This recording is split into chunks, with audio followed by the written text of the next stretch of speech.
Today we're talking about demons, but which demons? I hear you cry. What have we here? A little boy. Maybe. I am complete. Oh no, that'd be good. Hello, it's me, the warden. What? Oh.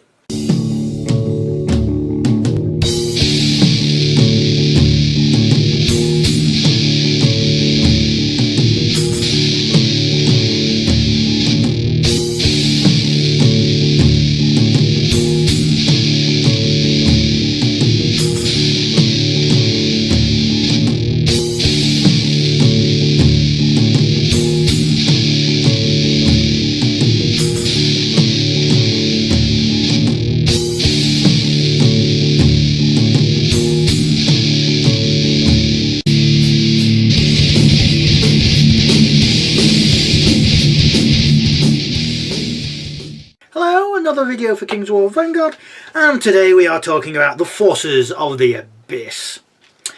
The Abyss is a nasty place. It's a big hole in the ground with fire, brimstone and red nasties called abyssals. They're basically demonic entities which rise up from the earth, or the abyss should I say, to take over all of the mortal planes of Pravantia. I think I've pronounced that right. So, let's see how these nasties do. So, the Abyssal Warband's special abilities. Fury, you need 1 power to use. Use his ability when an Abyssal model retaliates in a fight. The Abyssal model gains 2 bonus dice to attack. The special action may even be used on a model that is already activated and fatigued, allowing them to retaliate as normal, but without the 2 additional bonus dice. This special ability can only be used. This special ability may be used any number of times in a round. So if you've got enough power dice spare, this is a really good ability. Well, it's not too bad even if they fatigue. Just don't get the extra dice. Just means they can still attack. So win-win, I guess. So the spells. First one is Torment, which is short, 6-inch range. No dice roll is required to hit the target. The target must make 2 nerve tests. For each test that is failed, the target suffers a wound with no arm roll possible. Used against Ratkin, that's going to be painful. Especially, oh my god. Using this on brutes because their nerve is 7, that is going to really hurt. Oh boy. Immolation, which is long, 6-inch range. No dice roll is required to hit the target. The target suffers 1 automatic hit. If a wound is caused, the target suffers another automatic hit as the flames continue to burn. Repeat this process until the target is either dead or the flames are put out by a successful armor roll. Yeah, so used against most Berserker type models where armor value is low, this will be a really useful spell. These spells are pretty decent. I mean, Torment, you use it on things with anything of nerve of 6, 7 or 8, that is going to really hurt. So, starting with the Grunts. First one, the Lower Abyssal. 8 points, 20mm base. Speed 5, melee 5+, no range stat. Armor 5, nerve 5, 1 wound, height 2. 2d8 in melee, none at range. Fairly standard, though for 8 points not bad. Hits on 5 in close combat with armor 5 and nerve 5. It is standard, I guess. It's a bit better than your basic troop, with most having a melee of 6 and a nerve of 6 and an armor of 5 or 6. So it's a bit above average. So the 8 points is about spot on. Next we have the Flame Bearer. 9 points, 20mm base. Speed 5, melee 7, range 5, armor 6, nerve 5. 1 wound, height 2. 1d8 in melee, 2d8 at range. Firebolt, which is range 9 and piercing 1. Leaping Firebolt, which needs 1 power to use. Use this ability when this model makes a ranged attack with Firebolt. Spend 1 power to boost the range of the attack by a further 3-inch, from 9-inch to 12. The boosted attack remains at piercing 1, which isn't bad. Gives it an extra 3-inch range. This is alright. Makes a bit better than most range. Usually ranges are between 6 and 9, sometimes even 3 actually. So this helps a lot. 9 points, 2d8 with a piercing attack. Stats don't look that good, but when you think about it, it's got 9-inch with piercing 1. That's not bad. Next we have the Imps. 13 points, 40mm base. Speed 6, melee 5+, no range stat, armor 7, nerve 5, 3 wounds, height 1. Vicious, Swarm and Stubborn. 3d8 in melee, none at range. So the best thing about these is that they've got the Stubborn and Vicious special rule. Hits on 5s with 3d8. It's not bad, but your armor is naff. You've got 3 wounds, which is great I suppose. Nerve is a bit below average. I don't know. The Flame Bearers have got a fairly decent ranged attack. The lower abyssals are cheap, and they're not bad stat wise for basic grunts, but the Imps. Consider if you get the sprues abyssals, you can have Imps on them, so you can build some Imps, but apart from that, I don't honestly see the point. But I'm probably wrong. Tell me otherwise in the comments below. Next we have the Warriors, starting with the Abyssal Guard. 14 points, 20mm base. Speed 5, melee 4, no range stat, armor 4, nerve 5, 2 wounds, height 2.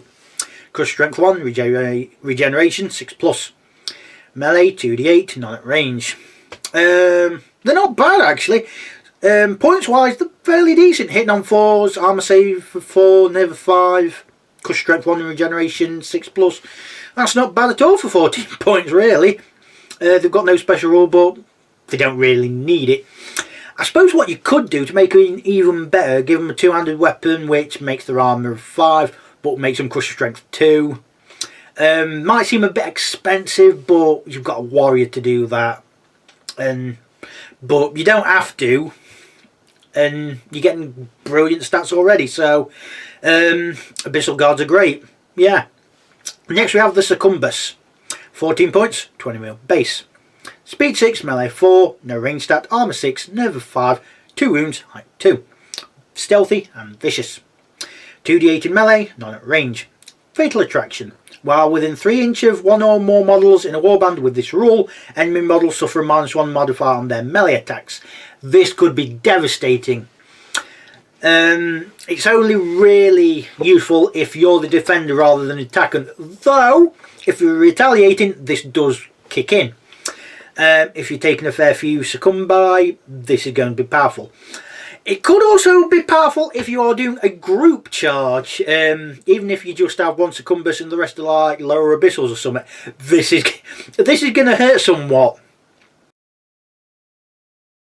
The support, starting with the Gargoyle. The Gargoyle. It is 18 points, 25mm base. Speed 7, melee 5, no range stat, armor 6, nerve 6, 2 wounds, height 2.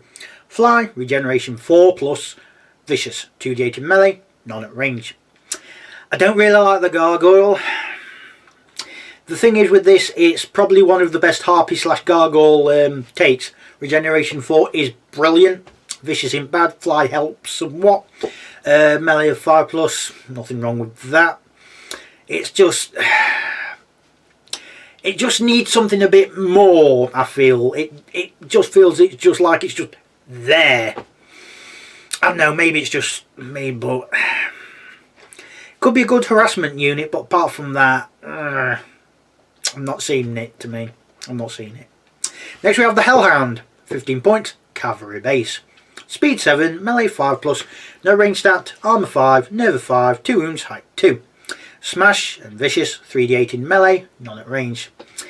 Stranger hasn't got regenerate because it has in King's War, but never mind. The Hellhound is a bit more effective, I feel. It's got smash, its armor and nerve is a bit better. Yes, it hasn't got regenerate, but with the armor and nerve of 6, I don't feel you're going to last that long. But it has another dice in melee, which is nice. It does suffer similar problems to the Gargoyle in that it hasn't got any sort of big offensiveness, although it does have smash, which does sort of decrease that problem.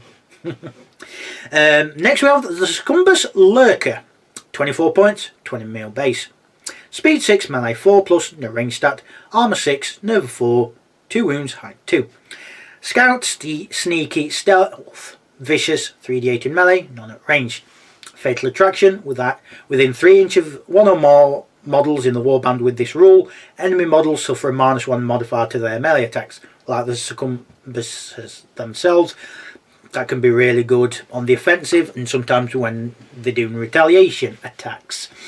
Scumbus Lurker has good manoeuvrability, hasn't got dodge, which I'd have thought it would have done, but hey ho. Your nerve is brilliant, melee is brilliant, vicious always helps. Stealthy, scout and sneaky always helps getting in close to the enemies when they least want it to. No crushing strength. You could give it a two-handed weapon, but with an armour of 6, do you really want to? Plus it's 24 points, so you got to be careful. I can see the point of these, but you are going to have to make them work because they ain't cheap. Next we have the Heliquin, 29 points, cavalry base, speed 7, melee 3 plus, no range stat, armor 4, nerve 4, 3 wounds, height 3. 6th sense, crush strength 1 and cavalry, 3d8 in melee, none at range. These are really good. They are expensive, but considering the stats, they are expected to be. Melee of 3 plus with crush strength 1, and the cavalry is good if you're hitting things shorter than you. Armor 4, nerve 4, really good as well with 3 wounds, no problem with that. Like I said, their only main downside is they're expensive. No range stat, but it's kind of book and trade for most of these models in this faction. Yeah. If you want to go for the Heliquin, take a load of lower abyssals and flame bearers just to give you a bit of grunt unlocks and some range support, because these are going to eat your points up like no one's business. Next we have the Large. It is the Despoiler, 37 points, 50 mil base, speed 5, melee 4, no range stat, armor 4, nerve 4, 5 wounds, height 3, regeneration 6 plus, smash, steady, crushing strength 3. Whew. 48 in melee, none at range. It's pretty decent for the points cost, and if it were me, I'd have made it 40 points, and even so, that'd be really good. No Morlocks though in this warband. Melee of 4 with 4 dice. No crushing strength of 3. That's just decimating. An armour of 4 with regeneration 6 plus. Oh, blimey. I suppose the main weakness of this is it's a bit slow, but other than that, it's just dominating. For sheer raw oomph and destructive capabilities, the Despoiler is really up there. We have the Spellcaster, and it is the Abyssal Warlock. 36 points, 40 mil base, and gives 1 red power die. Speed 5, melee 6, range 5, armor 4, nerve 5, 4 wounds, height 3, regeneration 6 plus, and stealthy. 2d8 in melee, 1d8 at range. Fireball, which is short, hammer, which is long, mindstorm, which is long for its spells. Range boost, which uses 2 power to use. Use this ability to increase the range of one of the caster's spells by 6 inches, where range is specified. The range boost must be paid during the caster's activation just before the spell is chosen. So it's a weird spellcaster. It's also one of the more durable ones, and it ain't that many more points than a normal spellcaster. It's got 4 wounds, which is a bit more than normal. Armor's really good, and it's got regeneration, which spellcasters I don't think have normally. 2d8 in melee, which is normally the other way around, 2d8 in range rather than 1d8 in melee. Spells are average, but it's got them. It's got good staying power. Its best spells are really in the faction specific ones, but it's pretty good for what it does. It's pretty good. Next we have the Command, starting with the Tormentor, or Champion. 44 points, 20mm base. It gives 3 red power dice, that's a lot. Speed 5, melee 3 plus, range of... melee of 3. Range of 5, armour of 4, nerve 5, 3 wounds, height 2. Inspiring, vicious, regeneration 6 plus, crush strength 2. 48 in melee, none at range. Demonic Roar, which uses 1 red power die. Use Demonic Roar when the Tormentor is the target of a melee attack before the attack roll is made. The attacking model must make a nerve test with the -1 modifier. If the test is failed, the attacking model's melee value becomes 7 plus for the remainder of the turn. That's... He's an expensive Command model, but you can see why. Everything is brilliant. Even the range stat isn't bad, and we can't take a range thing because he's got no D8 in melee. That range, that's whatever.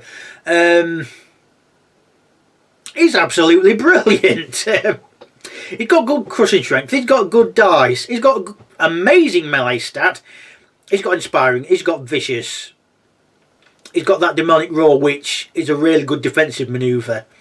It's, I mean, if you combine the demonic roar with a succumbus nearby, that is going to really hurt your opponent. Ooh, that is an amazing Command model. Next we have the Harlequin Blood Mask, 42 points, cavalry base. Speed 2 red power dice it gives. Speed 7, melee 3, no range stat, armor 4, nerve 4, 4 wounds, height 3. 6 strength, crush strength 2, and cavalry, 3d8 in melee, none at range. Expert rider. This model can also claim the +1 melee modifier from its cavalry special rule against targets of equal height, not just those of lower height. That's pretty good. The only thing I could normally see that being used on is large, although some forces will definitely have cavalry models, no doubt about that, or models of height 3. It's pretty good. Speed's good. It's with the Tormentor, you've got really good hammering capabilities, whereas the Harlequin is more there for speeding forward, rushing the enemy.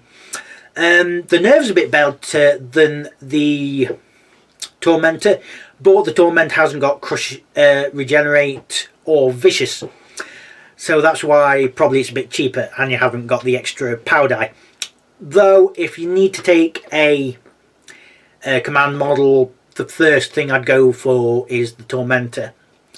But we have one more to go. It is the Seductress, 45 points, 20mm base, the most expensive. Gives 2 white power dice. Oh. Speed of 6, melee of 3 plus, no range stat, armor 5, nerve 4, 3 wounds, height 2. Fly, vicious and stealthy. 5d8 in melee, none at range. Confuse, which uses 1 power die. Use at any time. All outnumbering bonuses for models attacking this model are ignored for the rest of the round. Ow. And it's got Fatal Attraction, which, as I've said before, while within 3 each of 1 or more models in a warband with this rule, enemy models suffer a -1 modifier to their melee attacks. It's not bad. Stealthy helps for getting close to objectives or enemies without being shot too often. Vicious is just nice to have. Melee 3 plus, always good. 5d8. Armor 5. If you really need to, you could potentially get a weapon that gives a crushing strength. It does mean you're going to be armor 6, and it is increasing your point value significantly. But you're getting 2 white power dice, and you're hitting on 3s with 5d8s. That is going to hurt a lot. Plus, it's also got the Fatal Attraction rule, which is always a good defensive option. The Tormentor is my favourite, just because the all-round stuff is so good. But the Seductress really has some good support options. Well, some good defensive options, should I say. The Harlequin Blood Mask is fast, and it's got the 6th Sense and Cavalry roll, which is good. But yeah, the Tormentor's the best one for me. It really is. Two main weaknesses, although I'd say one is more of a formality rather than a weakness. Your first one, which I should say is probably your biggest, is you are not a cheap faction. You might think so with your Warriors and your Grunts, which aren't bad points wise. In fact, I'd say the Abyssal Guard is a fantastic pointed model. That being said though, your support and command and large, in fact everything else apart from Grunt and Warrior, is really, really expensive. That being said though, they are worth it. Everything has got good crushing strength. Everything has got fairly good armour. Your nerve isn't bad either.